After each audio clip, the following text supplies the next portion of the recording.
So আমি এতিয়া পঢ়িম ইনভাৰ্স ভেৰিয়েশ্যনৰ ওপৰত।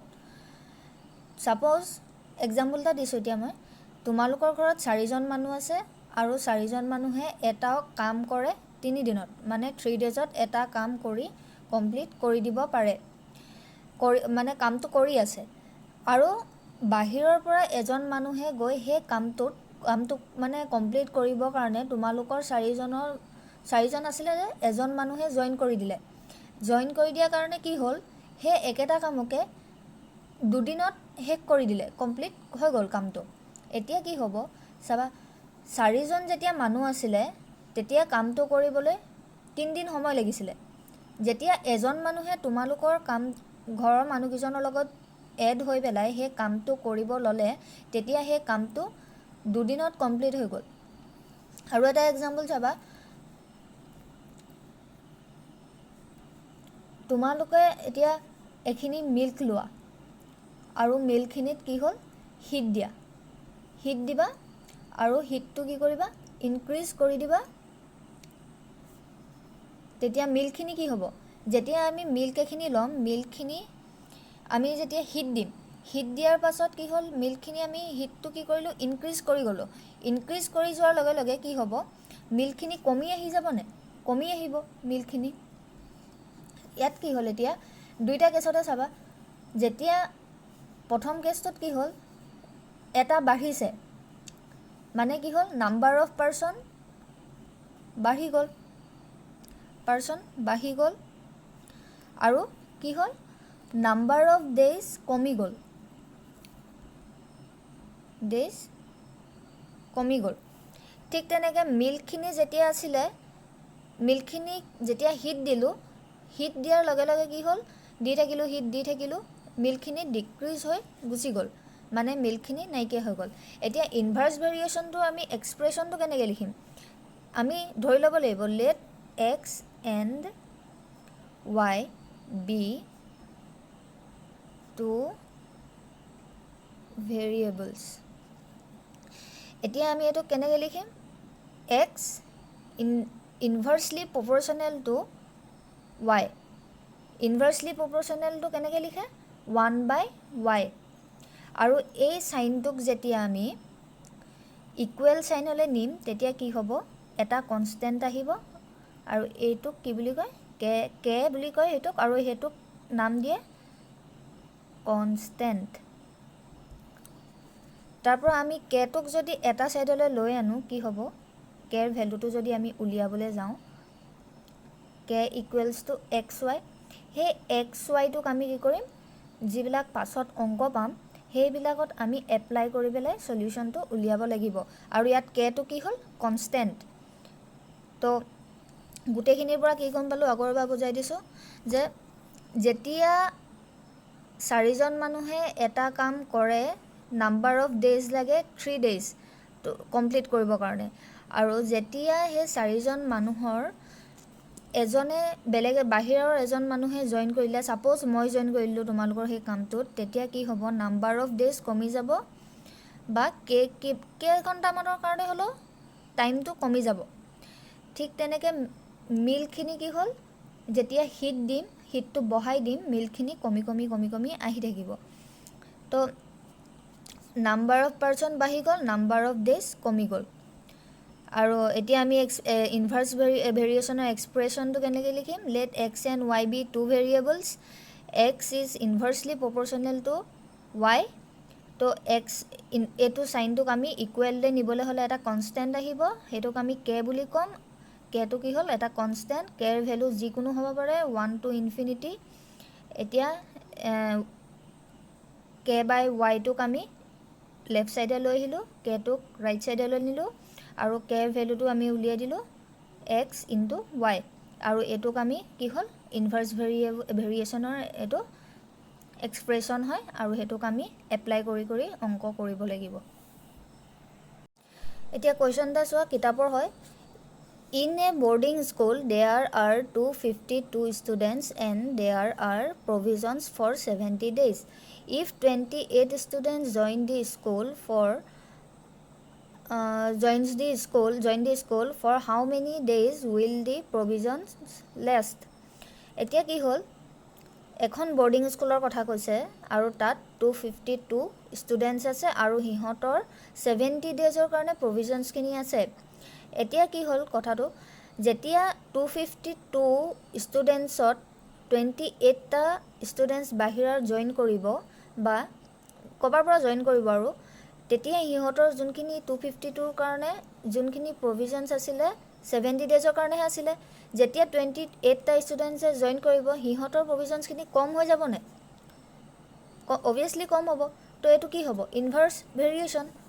মানে কি হ'ল 252 ষ্টুডেণ্টছৰ কাৰণে প্ৰভিজনছ কিমান দিনৰ কাৰণে আছিলে? 70 ডেজৰ কাৰণে আছিলে।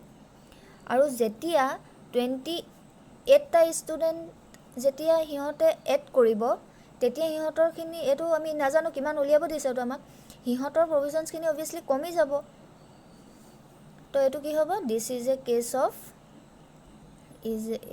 Cash of inverse variation.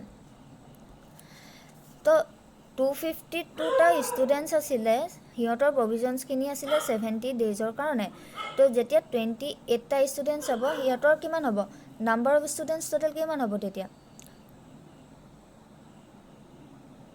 280টা হ'ব। আমি প্লাছ কৰিব লাগিব। কিয় প্লাছ কৰিব লাগিব? আগত কিমান আছিলে? 252টা ষ্টুডেণ্টছ আছিলে। যেতিয়া সিহঁতৰ 28টা ষ্টুডেণ্টছ জইন কৰিব তেতিয়া আমি অকল প্ৰভিজনছখিনি অকল 28টা ষ্টুডেণ্টছৰ কাৰণে নুলিয়াও নহয়। আগৰ যোনখিনি ষ্টুডেণ্ট আছিলে প্লাছ পিছত অহাখিনি ষ্টুডেণ্টছ টোটেল মিলি যিমানখিনি ষ্টুডেণ্টছ হ'ব সিমানখিনিৰ কাৰণে আমি প্ৰভিজনছটো উলিয়াম। তো আমি সেইকাৰণে এইটো এড কৰিব লাগিব। এতিয়া আমি টেবুলখন বনাম।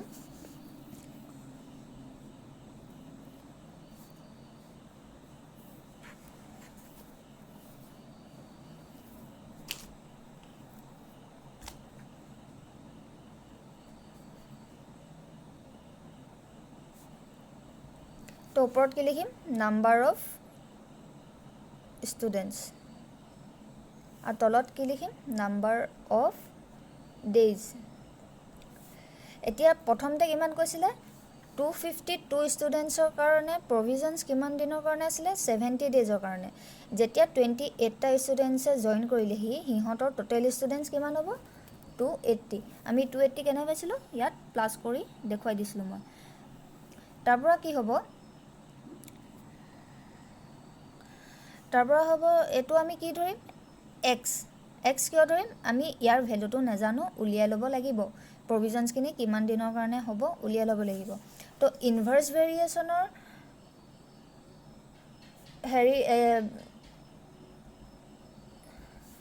এক্সপ্ৰেশ্যনটো কি পাইছিলোঁ? XY equals to K। Kটো কি আছিলে? এটা কনষ্টেণ্ট। তো আমি কেনেকৈ লিখিব পাৰিম? 252 এইটো প্ৰথমটো ধৰি ল'লোঁ, X ধৰি ল'লোঁ আৰু এইটো কি হ'ব? Y। 252 ইনটু 70 ইকুৱেলছ টু এইটো কি হ'ব? 280 ইনটু X হ'ব। 280 ইনটু X। তাৰপৰা কি কৰিম? 280 ইনটু Xটোক এইফালে লেফ্ট ছাইডে লৈ আহিলোঁ, 252 ইনটু 70টোক ৰাইট ছাইডে লৈ গ'লোঁ। এতিয়া Xৰ ভেলুটো উলিয়াই দিম। 252 ইনটু 70 280 0 গ'ল, 4 যা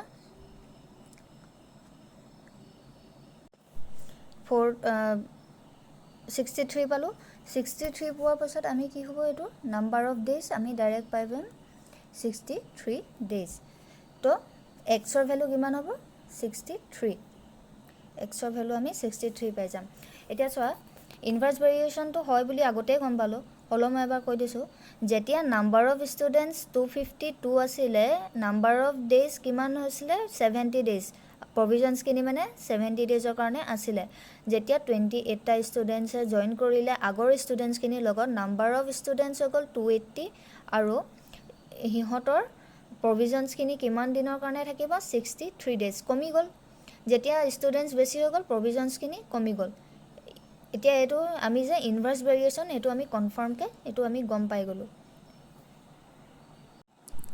So এটা question আছে a car can complete a journey in 12 hours at a speed of 60 km/h but by how much should its speed be increased so that it takes only 10 hours to cover the same distance ঠিক আছে এতিয়া ভাবা তুমি ওচৰৰ মানুহ এঘৰলৈ গৈছা খুজেৰে আৰু তোমাক সময় লাগিছে 5 মিনিটছ তোমালোকৰ ঘৰৰ বেলেগ এজন মানুহে সেই ঘৰ মানুহৰলৈকে গৈছে আৰু বাইকেৰে গৈছে আৰু সময় লাগিলে 1 মিনিট মানে কি হ'ল তোমাৰ স্পীডটো কম আছিলে কাৰণে 5 মিনিটছ টাইম লাগিছিলে আৰু তোমাৰ ঘৰৰ যোনজন বেলেগ এজন মানুহ গৈছিলে বাইকেৰে তেওঁৰ স্পীডটো বেছি আছিলে কাৰণে টাইমটো কম লাগিলে এতিয়া কি হ'ল এটো একে কোৱেশ্চন মানে তোমাৰ কি হ'ল চাবা দে 12 hours আছে at A speed of 60 km/h মানে কি হ'ল 60 কিলোমিটাৰ মানে প্ৰত্যেকটো ঘণ্টাত সিহঁতে 60 কিলোমিটাৰকৈ গৈছে আৰু সিহঁতক সময় গোটেই জাৰ্নিটো কমপ্লিট কৰিবৰ কাৰণে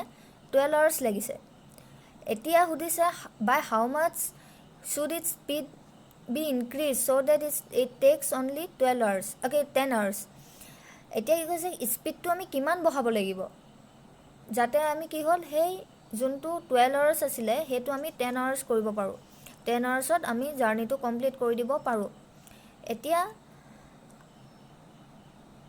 এটো কি হ'ল 12 hours to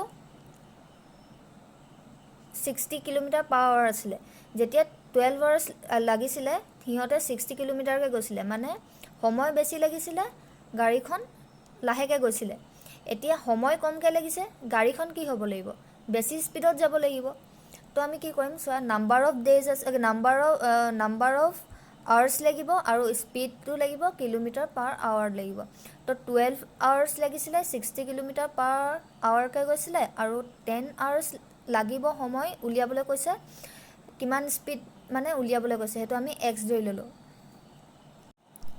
x ধৰি লোৱাৰ পাছত কি হ'ল এতিয়া আমাৰ যোনটো ইনভাৰ্স ভেৰিয়েশ্যনৰ ফৰ্মুলা আছিলে xy = k xy = k আছিলে তো xৰ ভ্যালু বহাই দিলোঁ 12 এটো আৰু y ভ্যালু 60 = 10 * x এতিয়া xৰ ভ্যালুটো আমি উলিয়াই দিম 12 এটো কিমান হ'ল 72 km/h এতিয়া আমাক কৈছে যে স্পীডটো আমি কিমান বঢ়াব লাগিব আগৰটোতকৈ তো আগৰটো স্পীড কিমান আছিলে 60 km/h আৰু এতিয়া স্পীডটো কিমান পালোঁ 72 km/h মানে কি হ'ল যে 5 আৰু 3 আছে 5 টো 3 তকৈ কিমান ডাঙৰ যদি সুধে আমি কি কৰিম 5 - 3 =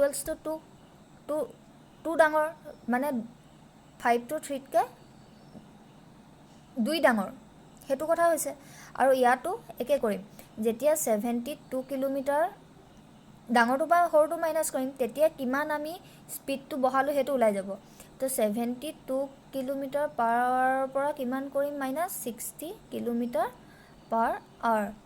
তো কিমান হ'ব 12 km/h হ'ব এটোৱে আনসাৰটো So next question a train 400 meter long is running at 72 km/h how much time will it take to cross a pole এটা পোল এখন ট্ৰেইনে কাভাৰ কৰিবলৈ কৈছে আৰু হেতু টাইম সুধিছে মানে কি হ'ল এখন ট্ৰেইন আছে সেই ট্ৰেইনখন গৈ থাকোতে কি হ'ল এটা পোল পালে আৰু সেই পোলটো কাভাৰ কৰিবৰ কাৰণে কিমান টাইম লাগিব হিহঁতক ট্ৰেইনখনক মানে সুধিছে আৰু ট্ৰেইনখন কিমান দীঘল কৈছে 400 মিটাৰ দীঘল এতিয়া কথাটো কি হ'ল তুমি সাপোজ ট্ৰেইনখনৰ ভিতৰত গৈ আছা তুমি পোলটো দেখিলা পোলটো দেখি পটককে দেখি পাৰ হৈ গ'ল হেতু মানে এটো নহয় যে তুমিহে এতিয়া পোলটো দেখি পেলাই পাৰ হৈ গৈছা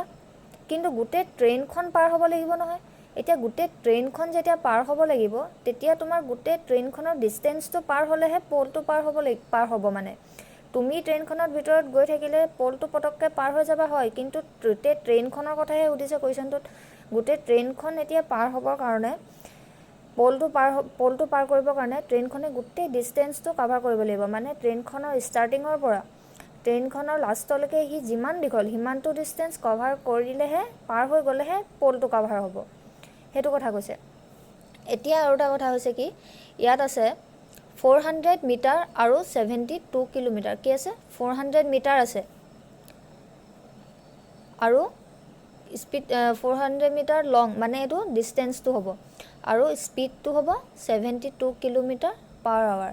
আমি কেতিয়াও মিটাৰ থাকিলে এইটো কিলোমিটাৰ পাৰ আৱাৰ থাকিলে কৰিব নোৱাৰোঁ, দুইটা ইউনিট আমি চেম কৰি ল'ম। এতিয়া আমি এই বস্তুটো চেঞ্জ কৰিবলৈ হ'লে আমি কিহলৈ নিব লাগিব? মিটাৰ পাৰ ছেকেণ্ডলৈ নিব লাগিব।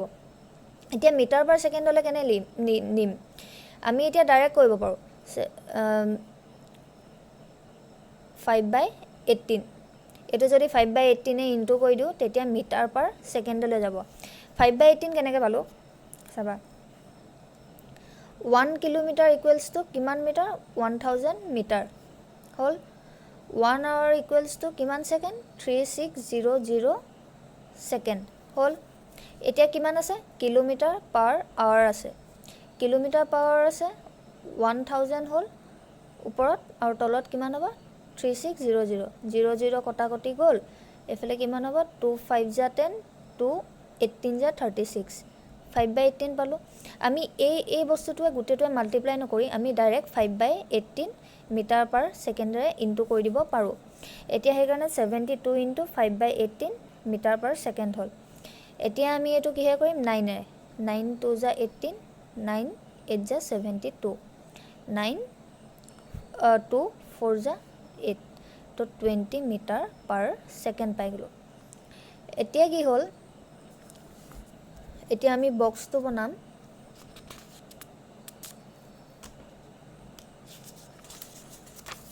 তো বক্সটোত কি হ'ব, এতিয়া ডিষ্টেঞ্চ যোনটো হ'ব, বক্সটোত যোনটো ডিষ্টেঞ্চ হ'ব সেইটো মিটাৰত থাকিব।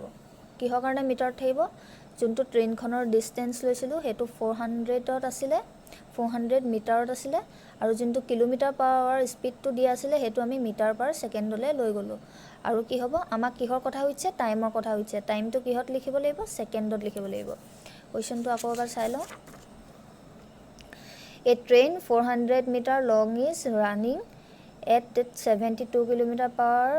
How much time will it take to cross a pole? কি কৈছিলোঁ? এটা পল ক্ৰছ কৰিবৰ কাৰণে ট্ৰেইনখনে নিজৰ গোটেই ডিষ্টেঞ্চটো কভাৰ কৰিব লাগিব। তুমি পলটো ক্ৰছ কৰিলে নহ'ব, গোটেই ট্ৰেইনখনে ক্ৰছ কৰিব লাগিব, তেতিয়াহে তুমি পলটো মানে ট্ৰেইনখনে পলটো ক্ৰছ কৰি যাব। এতিয়া 400 মিটাৰ দিয়া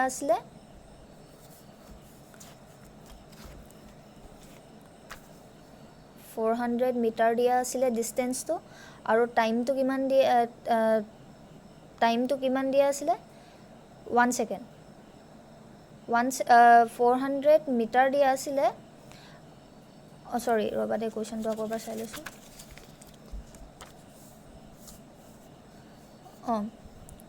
এতিয়া কি হ'ল, 400 এই train 400 long is running at 72 kilometre per hour. How much time will it take to cross a pole? তো ইয়াত ডিষ্টেঞ্চটো কিমান হ'ব? আমি স্পীডটো কিমান পাইছিলোঁ? স্পীডটো পাইছিলোঁ কিমান? 20 মিটাৰ পাৰ ছেকেণ্ড। স্পীডটো কিমান পাইছিলোঁ? 20 মিটাৰ পাৰ ছেকেণ্ড। মানে ইয়াৰ পৰাই আমি ডিষ্টেঞ্চটো আৰু টাইমটো গম পাব লাগিব। ইয়াৰ ডিষ্টেঞ্চটো কিমান হ'ব? 20 মিটাৰ হ'ব, কাৰণ এইটো 20 মিটাৰ, আৰু ছেকেণ্ডটো কিমান হ'ব? 1 ছেকেণ্ড হ'ব, মানে টাইমটো কিমান হ'ব? 1 ছেকেণ্ড হ'ব। কেনেকৈ 1 ছেকেণ্ড হ'ব? প্ৰত্যেকটো ছেকেণ্ডত সিহঁতে 20 মিটাৰকৈ গৈছে, সেইকাৰণে কিমান হ'ব? এইটো 20 হ'ব, আৰু এইটো 1 ছেকেণ্ড হ'ব। আৰু ইটো কিমান হ'ব? 400 হ'ব। এইটো ভেলু আমি নেজানো, এক্সটো আমি উলিয়াব লাগিব। এতিয়া এইটো ইনভাৰ্ছ ভেৰিয়েশ্যন হ'বনে ডাইৰেক্ট ভেৰিয়েশ্যন হ'ব? এইটো হ'ব ডাইৰেক্ট ভেৰিয়েশ্যন। ডাইৰেক্ট ভেৰিয়েশ্যন কিয় হ'ব মই এইটো কৈ আছোঁ। তো এক্সৰ ভেলুটো উলিয়াই ল'লোঁ, 400 হ'ল, x equals to 400/20 equals to 20 seconds হ'ব। এতিয়া চোৱা, যেতিয়া ট্ৰেইনখনে 20 মিটাৰত 1 ছেকেণ্ডত 20 মিটাৰকৈ গৈছিলে, এতিয়া আমাক টাইমটো সুধিছে সিহঁতে 400 মিটাৰকৈ যায়। মানে কি কৈছে, যেতিয়া সময়টো কম আছিলে ডিষ্টেঞ্চটো কম হৈ আছিলে, যেতিয়া ডিষ্টেঞ্চটো বাঢ়ি গ'ল সময়টো বাঢ়ি যাব, সেইটো কাৰণে এইটো ডাইৰেক্ট ভেৰিয়েশ্যন হ'ব। আকৌ এবাৰ কৈছোঁ, যেতিয়া 20 আছিলে তেতিয়া সিহঁতৰ টাইমটো লাগিছিলে 1 ছেকেণ্ড, যেতিয়া 400 হ'ল মিটাৰটো ডিষ্টেঞ্চটো, তেতিয়া সিহঁতৰ টাইমটো বেছি লাগিব, সেইকাৰণে এইটো ইনভাৰ্ছ ভেৰিয়েশ্যন হ'ল।